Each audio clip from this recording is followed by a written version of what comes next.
If I were to ask you what the major reason is for most people who are depressed or anxious or having panic attacks or any of the other major mental health issues, what would you say?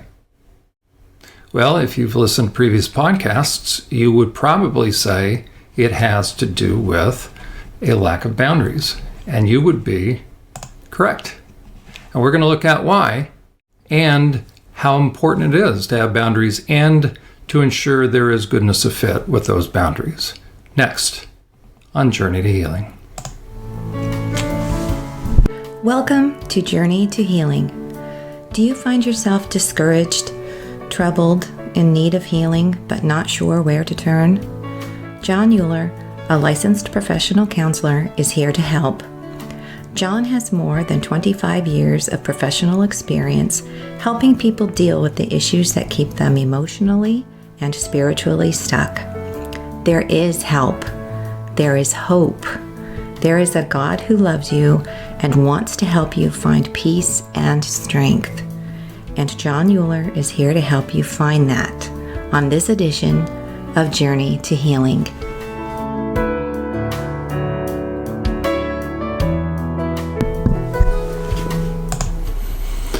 Well, hello everyone. My name is Jon Uhler. Welcome back to Journey to Healing. We are in the midst of a study, an in-depth study on the issue of boundaries, which falls under the overall umbrella of grief and loss.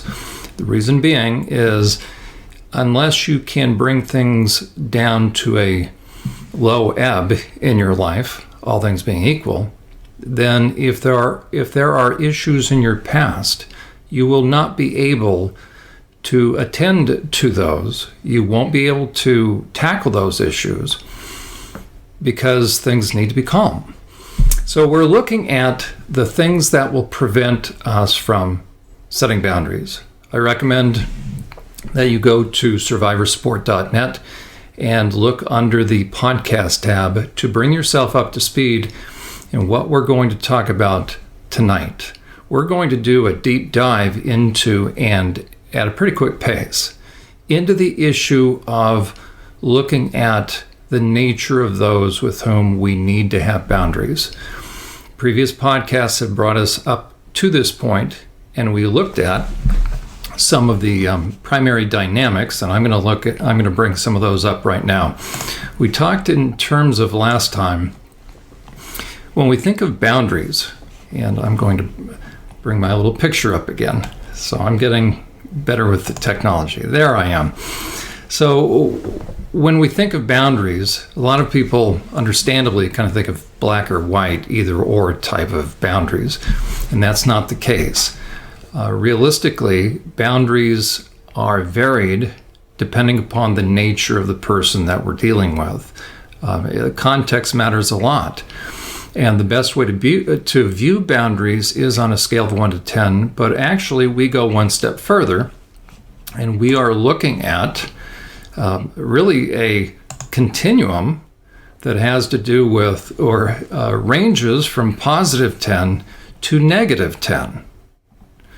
We've been looking at when to set boundaries, and that happens to be with people that are actually in the negative. Right about -3. If you'll go back and watch the podcast, How Big of a Pig and the Warthog Assessment, that'll set the stage for some of what we're going to talk about tonight. The reason why you're not going to set boundaries immediately when it shifts from 1 to -1 is because we all do things. We all have issues every now and then. We all have faults. Hopefully, though, our conscience will be the thing to cause us to correct, to self-correct, long before somebody else has to say anything. So ideally, though, as we are moving up in terms of maturity and character development, we spend much less time in the negative and then actually in the positive.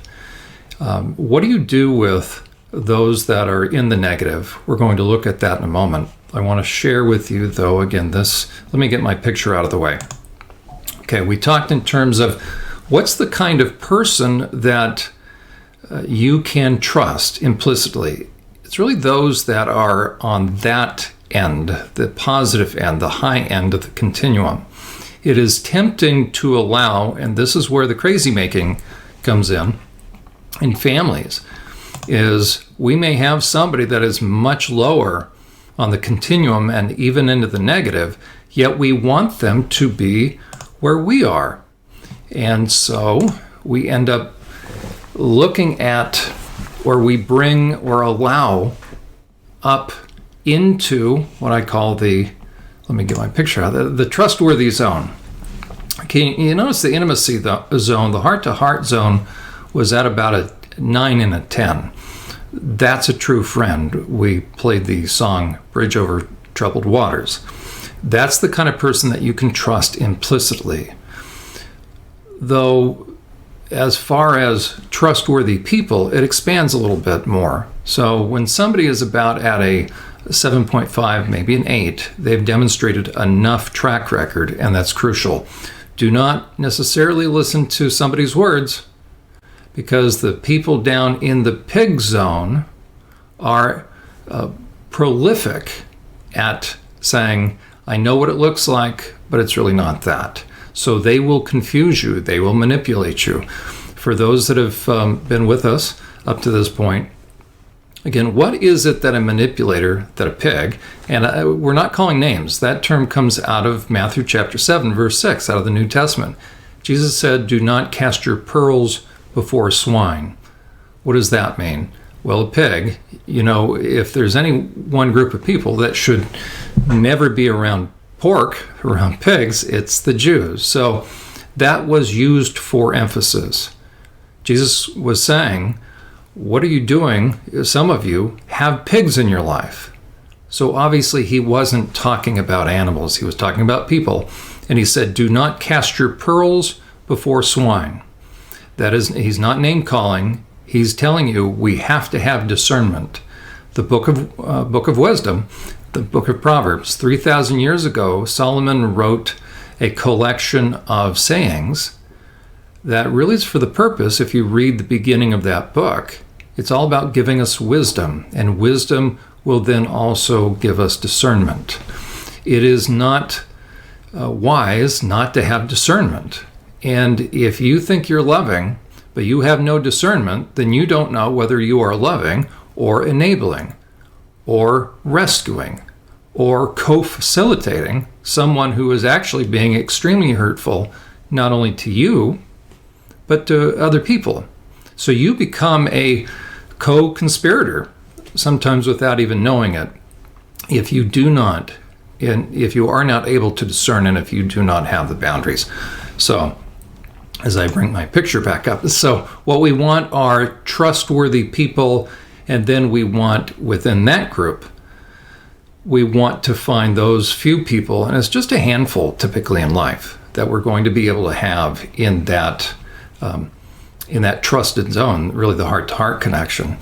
So we're looking at how to figure out goodness of fit. Now, what do I mean by goodness of fit?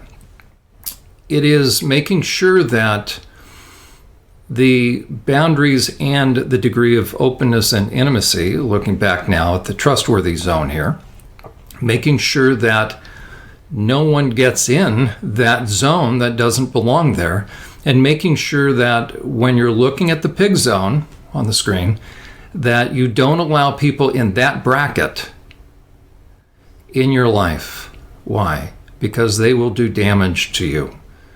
How can we be so sure? Because these are people that have demonstrated, once they get into the negative, they are violating your rights, they're violating your boundaries, they are encroaching upon you, they are taking you for granted, they are disrespecting you and devaluing you.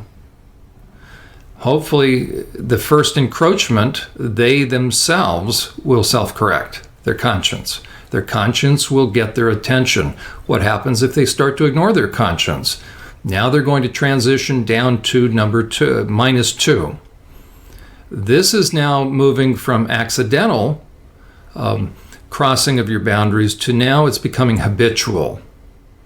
This is a person that's starting to ignore their conscience, and now they're starting to tell you it's not what it looks like. By the time someone gets to -3 stage, This is a person that has become habitual. That's why you have to incrementally, starting at -1 level, you have to speak the truth in love. There's 3 really gradations of boundaries that the New Testament talks about. Speak the truth in love. And that's probably near between a 1 and a 2. Right? We're going to hope someone corrects. As a matter of fact, sometimes, and in the best case scenarios, we'll never know when someone has disrespected us in their heart of hearts. It hasn't become overt yet, so they care enough about us where they will then self-correct. And if you have done that to someone, you don't necessarily need to go apologize because they haven't noticed it yet. Okay, so not everything requires a confession toward another person. It certainly requires confession to God.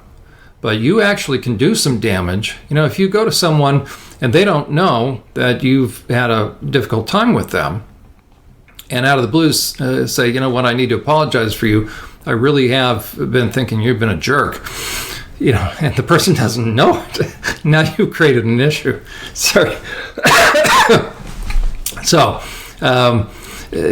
confession to God first. But if you know you've crossed their boundaries and they know it, and if in doubt, you can ask. But by the time it becomes clear, that's Matthew 5. You need to leave your gift at the altar, go make it right.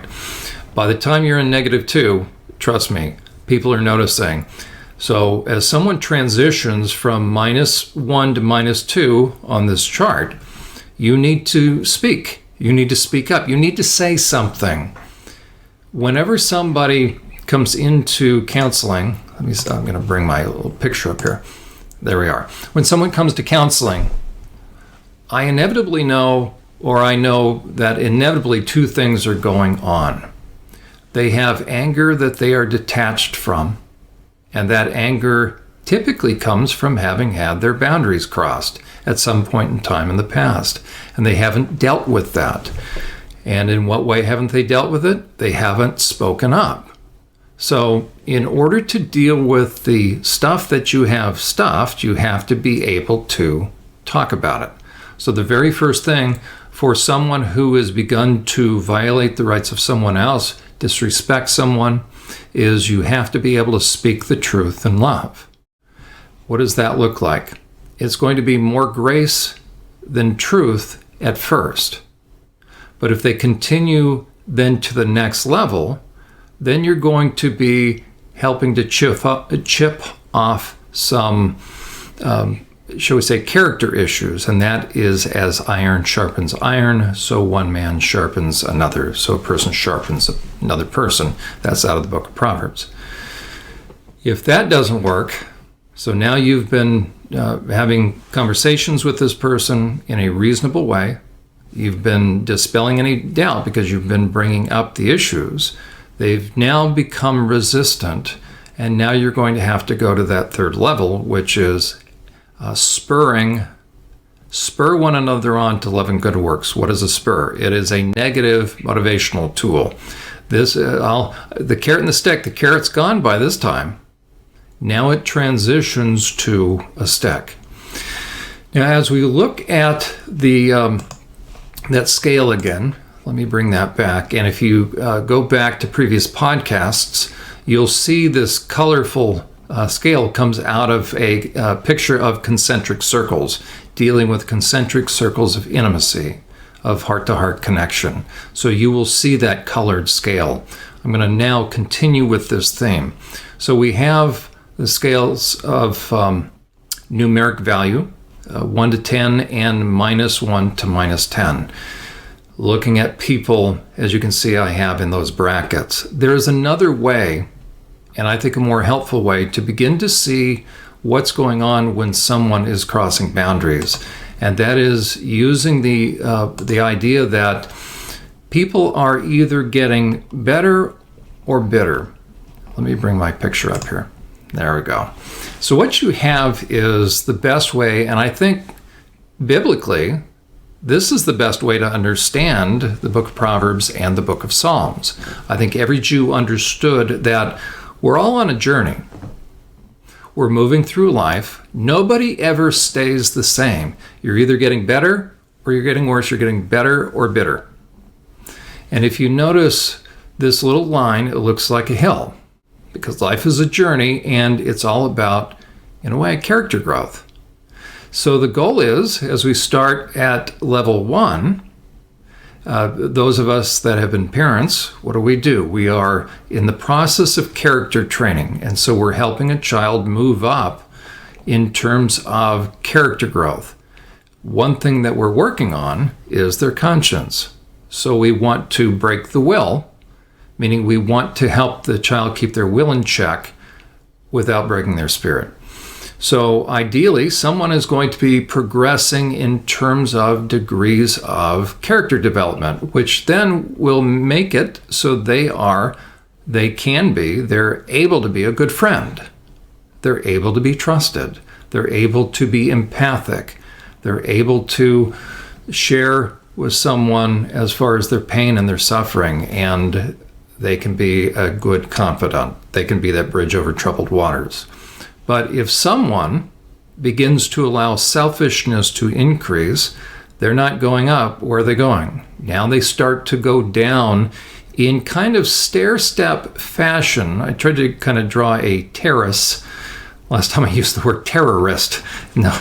But strangely, we can have somebody who's a domestic terrorist in terms of hurtfulness. Okay? But no one suddenly falls off a cliff. So as you can see, there's sort of a bumping downward kind of effect.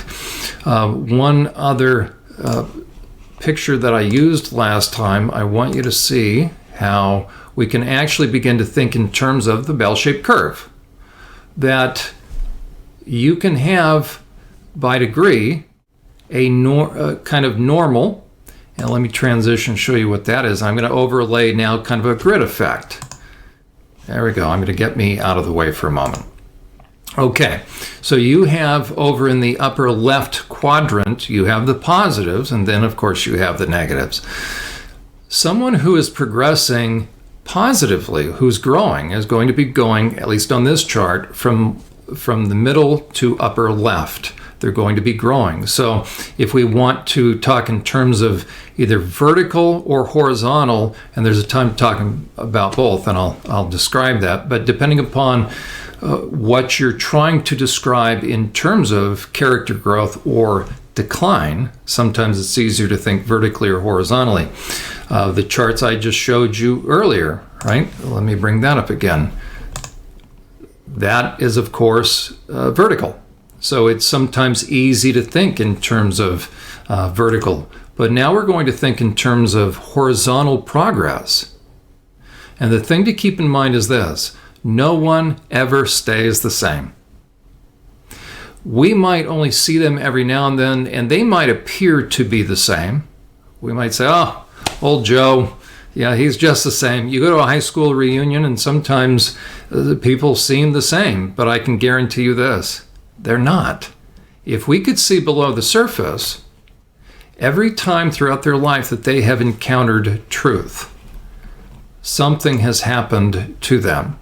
They've either gotten better or they've hardened their heart. How can we be so sure of that? Well, from a theological perspective, from a spiritual perspective, the question is this: how much does God care about people, and does he try to get their attention? Personally, I believe all the time. He's extending grace. He's trying to help us draw closer to him also. But he's also trying to get us to avert danger. And the book of Proverbs speaks to that.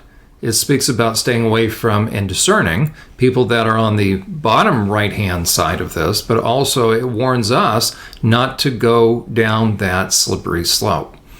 So I believe the best way to begin to discern who we're dealing with in order then to understand boundaries is to think in terms of this type of journey, this type of hillside, as it were. So we're kind of looking at the profile of a hill. Now I'm going to go back to, sorry. Okay, so we're going to bring back the bell-shaped curve. I'm going to remove me for a second. So you can see, in a way, as far as the overall population of people, not everybody is super wicked, but also not everybody is motivated by the highest type of motivations, what's called ethically the good. So average people fall into kind of a wide swath, and that's why you need to know who you're dealing with. Let me see if I had put in, yes I did, well the one we're looking at. So I tried to add the deviations outside the norm. So when we're talking about quote unquote normal people, you can have in one group, let's say one church, you can have all these people. And if you think just because somebody darkens the door of a church that they are safe, you're going to be sadly mistaken. What's another dynamic that we're going to add? We're going to overlay or layer over in this type of picture, this type of understanding of boundaries, because this is going to set the stage for who you need to have boundaries with and when to implement them. We're now going to think in terms of character growth, and I added then now color. So ideally, we want to grow and we want to be in the upper blue. That's by choice, though. So I can stay immature. I can stay at a level 1 or 2, and then my relationships and things about me, you'll see that play out. I will be very superficial then. I won't be a very deep person. In the lower levels, I could be a guy that just hangs out in my man cave. Well, that's true, right?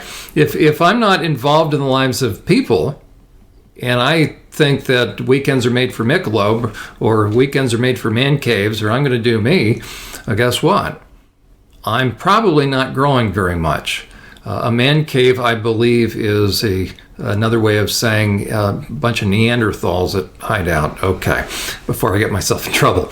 But look at the descending line as well. That the worse someone gets as far as crossing boundaries, and that is done through violating conscience. There are two things that happen when you violate conscience. The more I violate my conscience, I'm turning the volume down on my conscience. Therefore, it becomes easier to hurt you, to take advantage of you, so I don't have any empathy. I can see the negative impact it's having on you, and I don't feel badly. Therefore, I don't have remorse. We talked about before that those are the 3 indicators of psychopathy. Now, as far as interacting with people, who should we be interacting with, and at what point should we not interact with them any longer? I'm glad you asked that. I'm going to recommend that right about -2 or -3, that's pretty much, I believe, especially biblically, that's sort of the line of demarcation. A lot of churches will tell people, you should deal with people no matter what. That is not biblical. That is not wise. We are called to discern. One of the Proverbs says that if you're going to dine with a ruler or somebody that's wealthy, who's putting a bunch of food in front of you, it says put a knife to your throat if you're given to gluttony. Why? Because he might be trying to deceive you. And therefore, now you're going to cause yourself an issue. Proverbs chapter 6 talks about men that have harmonized with evil. They're called sons of Belial. In the English, it says useless or worthless fellows. The actual term is someone who is harmonized with darkness. And read that. That's 3,000 years ago, and it will show you that they are driven.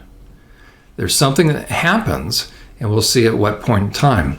So my recommendation is, and biblically, by the time somebody has been warned enough, by the time somebody has resisted you speaking the truth in love, you sharpening them with iron, or as iron sharpens iron, so now you've added more truth, then eventually straight up truth, and that's where these triangles come in.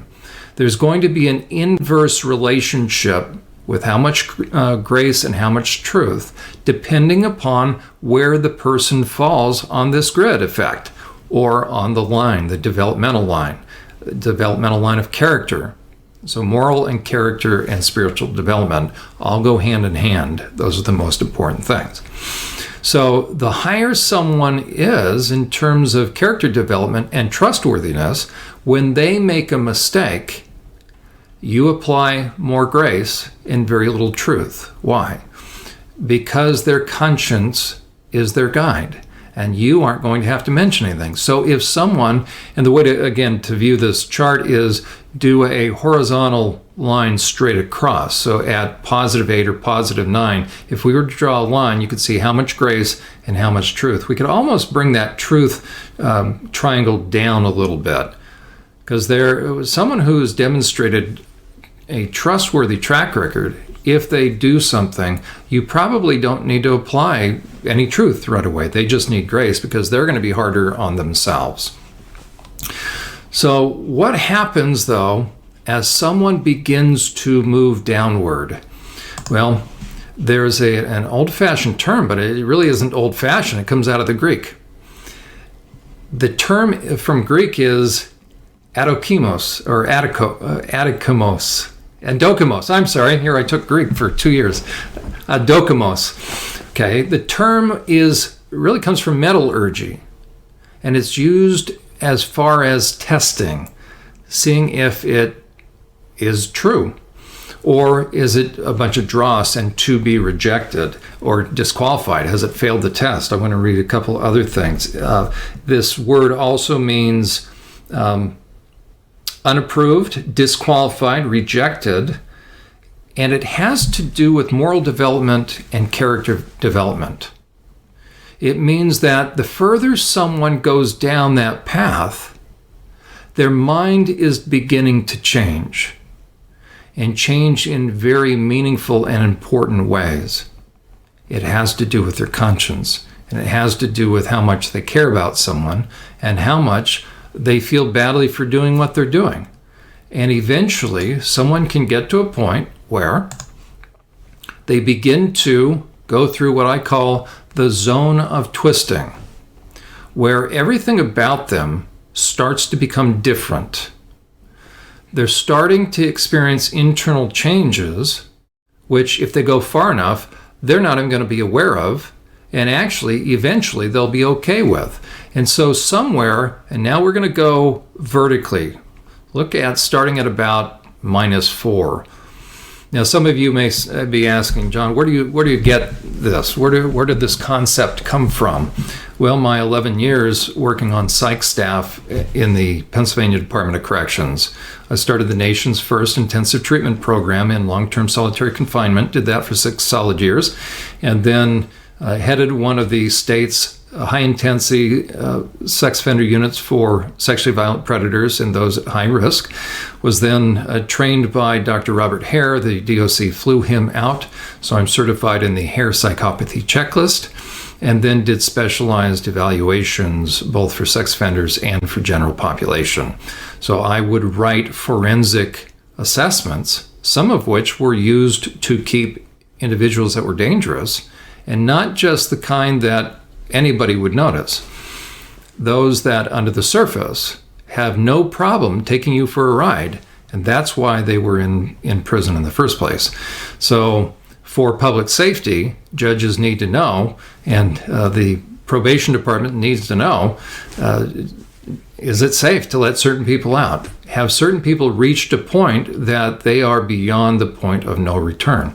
We don't like to think about that. That makes us uncomfortable, but the reality is this, that someone can reach a point where their brain has changed. The way it works changes. They transition from being a human being to being a predator. There's a very real dynamic that takes place. And they transition through these stages. They begin to lose interest in responding to their conscience. You can see I put that at about -4. So it's really starting at -3, but certainly at -4. And next program, a week from now, we'll give more details. What are some of the characteristics of that person? So they lose interest in responding to their conscience. Eventually, they lose the desire, so loss of desire to ever return, and then loss of interest. They're not even interested in ever going back. If you lose the desire, if you lose the want to, will you ever return? It just doesn't interest you anymore. And in Romans chapter 1, that's described as a judgment. Because now the person continues to pile on in terms of the degree of their hurtfulness, but they don't care, and they never want to be any other way than they are. And we're going to look at and hear from an actual psychopath next on the other side of the break so that we can find out whether or not we should ever be around certain kinds of people. We'll be back on the other side of the break. Are you or someone you know a survivor of abuse and wondering where to turn for trustworthy help and insight into the effects of such abuse? Ever wish you had access to a resource that could help you continue your progress in healing? SurvivorSupport.net is that resource. Developed by Jon Uhler, a seasoned therapist with years of experience working with sexual abuse survivors, SurvivorSupport.net is a one-of-a-kind resource to help you understand the impact of abuse and to help you understand the nature of those who harmed you in order to help you gain clarity and continue healing. If you are interested in speaking with Jon Uhler about your situation or in having Jon conduct a consultation or a training for your church or organization, SurvivorSupport.net serves as a convenient method of contacting him.